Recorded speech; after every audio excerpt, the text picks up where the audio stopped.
जो परमेश्वर के पुत्र थे वे अनंत काल से परमेश्वर के साथ थे और उनके द्वारा ही सारी सृष्टि बनाई गई। वे स्वर्ग के वैभव और महिमा में विराजमान थे, जहां स्वर्गदूत उनकी आराधना करते थे। वे सर्वशक्तिमान, सर्वज्ञानी और सर्वव्यापी थे।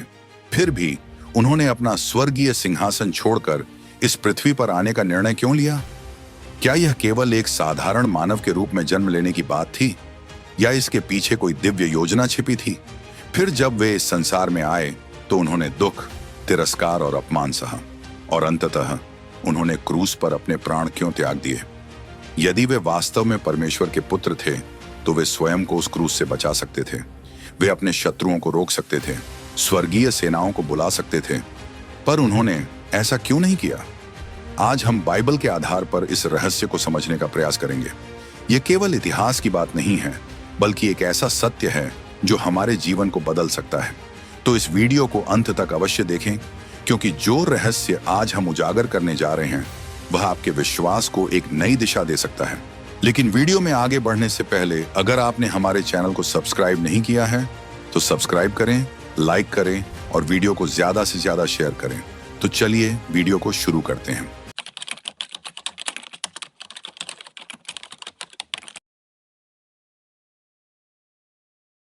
जब परमेश्वर ने आदम और हव्वा को बनाया तो वे निष्पाप और पवित्र थे। वे सीधे परमेश्वर के साथ संगति रखते थे और उनके साथ चलते थे। अदन का उद्यान पूर्णतः स्वर्ग के समान था। वहां कोई दर्द, कोई दुख और कोई बुराई नहीं थी। परमेश्वर की उपस्थिति उनके साथ थी और वे हर दिन उसके साथ चल सकते थे। लेकिन फिर एक घटना घटी जिसने पूरी मानव जाति की नियति को बदल दिया। सर्प के रूप में शैतान आया और आदम और हव्वा को परमेश्वर की आज्ञा का उल्लंघन करने के लिए बहकाया। उसने उस वृक्ष के फल को देखा जिसे खाने के लिए परमेश्वर ने मना किया था। यह देखने में अच्छा और स्वादिष्ट लग रहा था। आदम और हव्वा ने वह फल खा लिया जिसे परमेश्वर ने खाने के लिए मना किया था, और उसी क्षण पाप ने संसार में प्रवेश कर लिया। इस प्रकार इस संसार में पाप की शुरुआत हुई। यह पूरी मानव जाति के भविष्य को बदलने वाली एक निर्णायक घड़ी थी।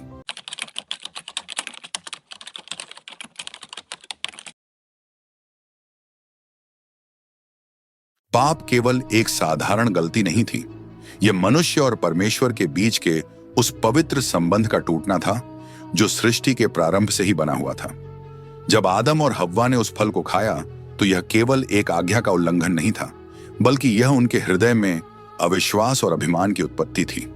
उस क्षण जब उन्होंने पाप किया वे तुरंत ही बदल गए। उनकी आंखें खुल गईं, लेकिन जिस प्रकाश को वे देखने की आशा कर रहे थे वह प्रकाश नहीं था। यह आत्मिक अंधकार था। वे नग्नता में केवल अपने शरीर को नहीं बल्कि अपने भीतर के खालीपन को भी देखने लगे। वे पहले जहां परमेश्वर की उपस्थिति में निडर होकर चलते थे, अब वे डर से भर गए। जब उन्होंने परमेश्वर के कदमों की आहट सुनी तो वे छिप गए। यह वही परमेश्वर था जो उन्हें प्रेम करता था, जो उनके साथ चलता था, लेकिन अब वे उससे भागने लगे। यह डर केवल उनके बाहरी व्यवहार में नहीं था, बल्कि यह उनके हृदय में घर कर गया था। परिणाम स्वरूप परमेश्वर ने उन्हें अदन की वाटिका से निकाल दिया। यह केवल एक शारीरिक निष्कासन नहीं था, बल्कि यह उस आशीष और सामीप्य से दूर हो जाना था जो उन्हें निस्वार्थ रूप से दिया गया था। वे अब उस भूमि में प्रवेश नहीं कर सकते थे जहां जीवन का वृक्ष था। उनका शरीर धीरे धीरे मृत्यु की ओर बढ़ने लगा और उनकी आत्मा पहले ही परमेश्वर से अलग हो चुकी थी। परमेश्वर ने स्पष्ट रूप से कहा था, क्योंकि पाप की मजदूरी मृत्यु है, जिसका उल्लेख हम रोमियो 6:23 में पाते हैं। यह केवल शारीरिक मृत्यु नहीं थी, बल्कि यह आत्मिक मृत्यु थी, एक ऐसा शून्य जो केवल परमेश्वर के प्रेम से ही भरा जा सकता था। लेकिन पाप का प्रभाव केवल यही नहीं रुका।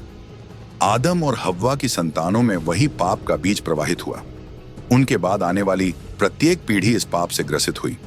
मनुष्य जो कभी प्रेम और शांति में जीते थे, अब ईर्ष्या, क्रोध, घृणा और अन्याय से भरने लगे। संसार में हिंसा, बीमारी, दुख और मृत्यु ने अपना स्थान बना लिया। आदम और हव्वा ने जो बीज बोया था वह एक विशाल वृक्ष बन गया, जिसकी जड़ें पूरी मानव जाति में फैल गईं। अब कोई भी इस पाप से अछूता नहीं था। हर व्यक्ति जो इस संसार में जन्म लेता था वह इस अधर्म की विरासत के साथ जन्म लेता था। लेकिन इस सब के बीच परमेश्वर ने मानव जाति को पूरी तरह से त्यागा नहीं। उसने मनुष्य के लिए एक मार्ग बनाया, एक ऐसा मार्ग जो उन्हें फिर से परमेश्वर के पास लौटा सकता था। यह मार्ग कोई आसान उपाय नहीं था, बल्कि यह बलिदान का मार्ग था।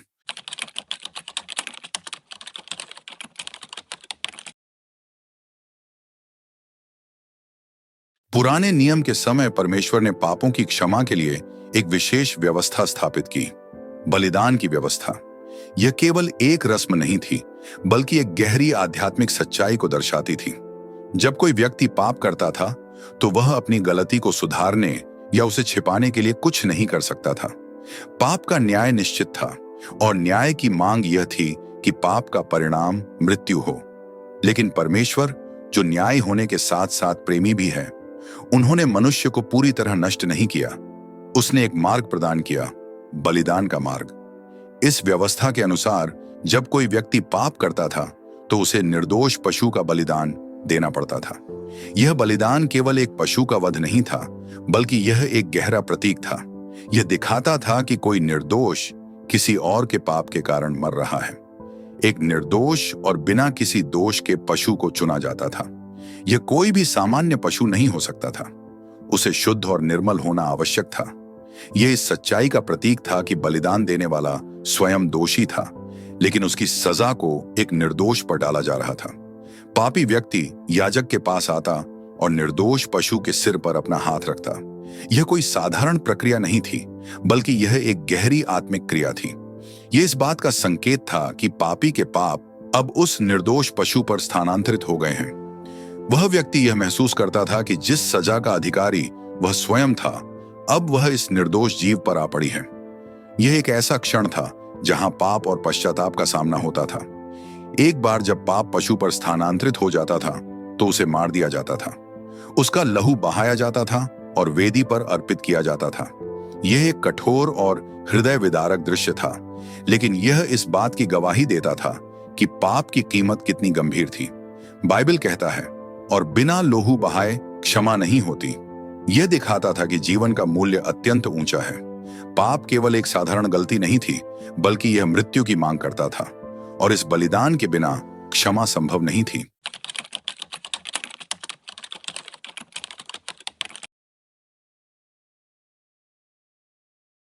पशु बलिदानों की यह व्यवस्था केवल एक छाया थी, वास्तविक उद्धार की योजना की। यह एक अस्थायी समाधान था जो केवल संकेत देता था कि कुछ महान और अंतिम आने वाला है। हर बार जब निर्दोष मेमने का लहू बहाया जाता था, यह मनुष्यों को उनकी पापमय दशा की याद दिलाता था। यह एक अस्थायी व्यवस्था थी जो हर वर्ष दोहराई जाती थी, क्योंकि यह पाप को पूरी तरह समाप्त नहीं कर सकती थी। यह केवल पाप को ढांपने का कार्य करती थी, लेकिन उसे मिटाने की सामर्थ्य इसमें नहीं थी। मनुष्य के पाप को धोने के लिए केवल पशु बलिदान पर्याप्त नहीं थे, क्योंकि पशु मनुष्य के स्थान पर पूर्ण रूप से खड़े नहीं हो सकते थे। पाप का बोझ इतना भारी था कि इसे मिटाने के लिए एक परिपूर्ण, शुद्ध और दिव्य बलिदान की आवश्यकता थी। और यही कारण था कि यीशु मसीह इस संसार में आए। यूहन्ना बपतिस्मा देने वाले ने जब पहली बार यीशु को देखा, तो उन्होंने कहा, देखो, परमेश्वर का मेमना जो जगत के पाप उठाए ले जाता है, जिसका उल्लेख हम यूहन्ना 1:29 में पाते हैं। यह कोई साधारण घोषणा नहीं थी, यह एक दिव्य रहस्य उद्घाटन था। यीशु वह पूर्ण और पवित्र बलिदान थे जो संसार के पापों को केवल ढांपने के लिए नहीं, बल्कि उन्हें पूरी तरह से मिटाने के लिए आए थे। पशु बलिदानों में हर बार एक नया पशु चुना जाता था, लेकिन यीशु एकमात्र बलिदान थे जो एक बार और सदा के लिए पर्याप्त था। वे दोष रहित, निष्पाप और पूर्ण रूप से शुद्ध थे, ऐसे जैसे पुराने नियम के बलिदानों में निर्दोष मेमना चुना जाता था। लेकिन इस बार यह बलिदान कोई साधारण मेमना नहीं था, यह स्वयं परमेश्वर का पुत्र था। यीशु ने न केवल हमारे पापों के लिए बलिदान दिया, बल्कि उन्होंने वह दंड भी अपने ऊपर ले लिया जो हमें भोगना चाहिए था। क्रूस पर चढ़ाए जाने के समय वे न केवल शारीरिक पीड़ा सहन कर रहे थे, बल्कि वे पूरे संसार के पापों का बोझ अपने ऊपर उठा रहे थे। जब वे क्रूस पर लटके हुए थे, तब वे केवल लकड़ी के क्रूस पर नहीं थे, बल्कि वे हमारे अपराधों, हमारी कमजोरियों, हमारे पापों और हमारे विद्रोह के बोझ को उठा रहे थे। बाइबल कहती है, अब हमें हर साल पशु बलिदान देने की जरूरत नहीं थी, क्योंकि यीशु ने एक ही बार में हमेशा के लिए बलिदान दे दिया। उनका बलिदान अंतिम था, पूर्ण था और अनंत काल तक प्रभावी था। अब पशु बलि की आवश्यकता नहीं थी। अब पापों का ढांपना नहीं, बल्कि उनका पूर्ण रूप से शुद्ध किया जाना संभव हो गया था। यीशु के बलिदान ने वह मार्ग खोल दिया जो पाप के कारण बंद हो गया था। यह केवल एक घटना नहीं थी, यह इतिहास में सबसे महान मोड़ था। यह वह क्षण था जब परमेश्वर की योजना पूर्णता को प्राप्त कर रही थी। यह वह क्षण था जब पाप के बंधन टूट रहे थे और उद्धार का द्वार खुल रहा था। यीशु मसीह क्रूस पर थे, बेदर्दी से ठोके गए कीलों के साथ, लहूलुहान शरीर और असहनीय पीड़ा में। उनके चारों ओर लोग खड़े थे, लेकिन कोई सहानुभूति नहीं थी। भीड़ चिल्ला रही थी, उपहास कर रही थी और उन्हें चुनौती दे रही थी। अगर तू परमेश्वर का पुत्र है तो क्रूस से उतर आ। यह केवल एक व्यंग्य नहीं था, यह शैतान का वही पुराना प्रलोभन था जो उसने जंगल में यीशु को दिया था। यह चुनौती केवल मनुष्यों की नहीं थी, यह परीक्षा थी। क्या यीशु अपनी शक्ति का उपयोग करके स्वयं को बचाएंगे? लेकिन उन्होंने ऐसा क्यों नहीं किया? वे तो वही थे जिनके एक शब्द मात्र से आंधी और तूफान थम जाते थे। वे तो वही थे जिनके सामने अंधे देखने लगते थे, लंगड़े चलने लगते थे और मरे हुए जीवित हो जाते थे। वे तो वही थे जिनके पास 12 स्वर्गदूतों की सेनाएं बुलाने की सामर्थ्य थी। लेकिन उन्होंने क्रूस से उतरने का प्रयास तक नहीं किया। क्यों? क्योंकि उनका उद्देश्य स्वयं को बचाना नहीं था, उनका उद्देश्य हमें बचाना था। यदि यीशु क्रूस से उतर आते तो क्या होता? इसका अर्थ होता कि उनका बलिदान अधूरा रह जाता।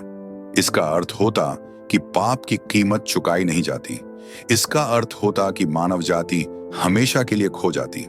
यशायाह भविष्यवाणी करते हैं, परंतु वह हमारे अपराधों के कारण घायल किया गया, वह हमारे अधर्म के कामों के कारण कुचला गया।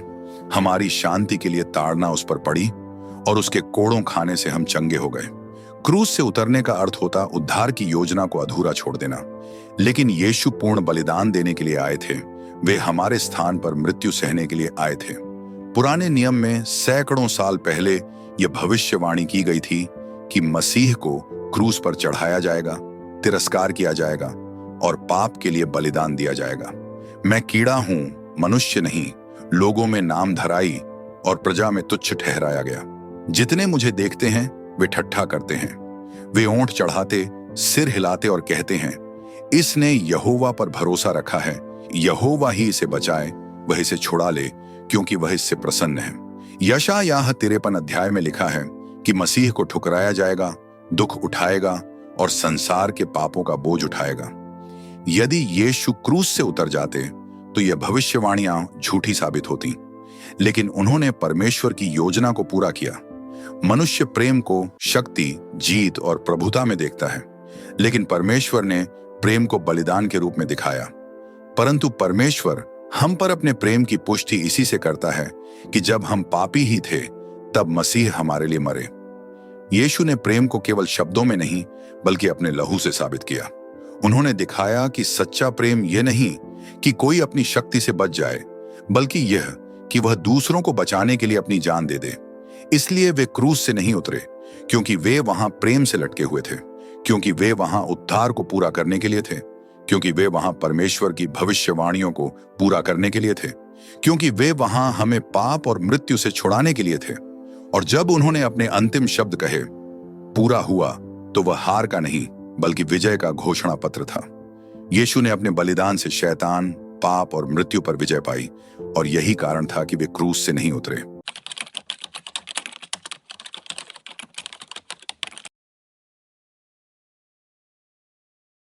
यीशु केवल मरे ही नहीं बल्कि तीसरे दिन मृतकों में से जी उठे।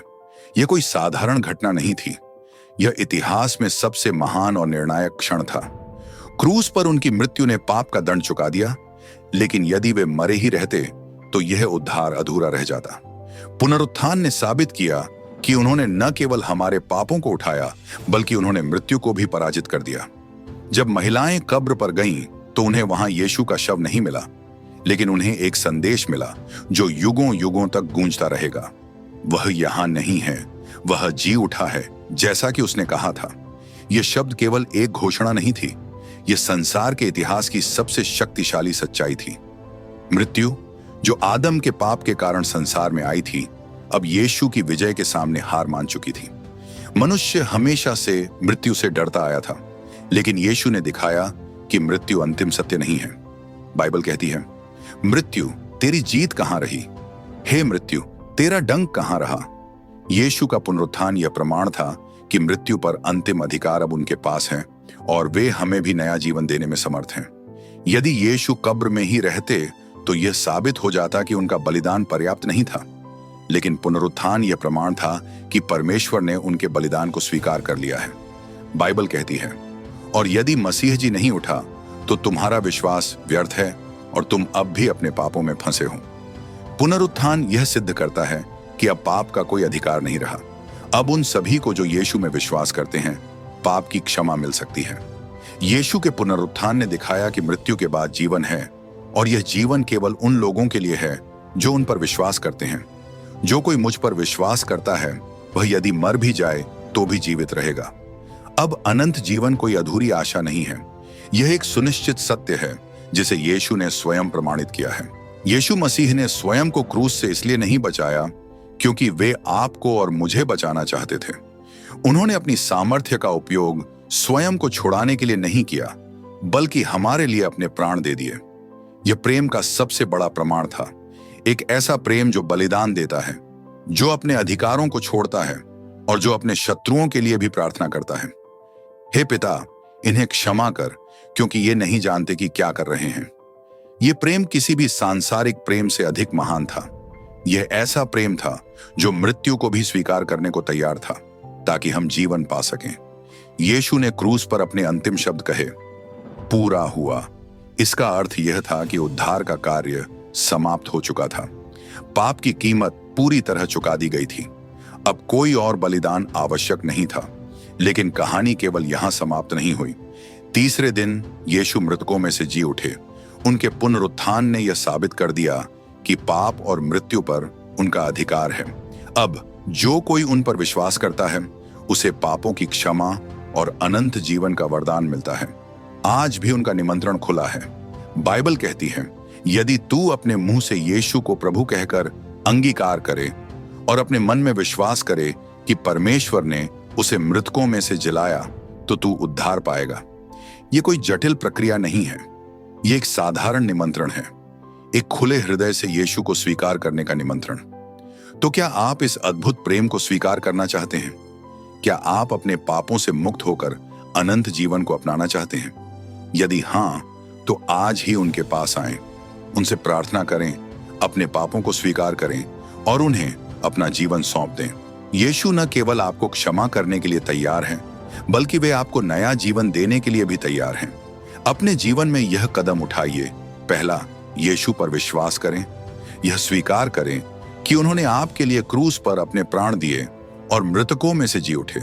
दूसरा, पश्चाताप करें, अपने पापों को छोड़ें और उनकी ओर मुड़ें। तीसरा, यीशु को अपने जीवन का प्रभु बनाएं, उनके मार्ग में चलें, उनके अनुग्रह में बढ़ें और उनके प्रेम को दूसरों के साथ साझा करें। यदि यह संदेश आपके हृदय को छू गया है तो इसे केवल अपने तक सीमित न रखें। इस वीडियो को लाइक करें, अपने मित्रों और परिवार के साथ साझा करें और हमारे चैनल को सब्सक्राइब करें ताकि आप आगे भी ऐसे प्रेरणादायक संदेश सुन सकें।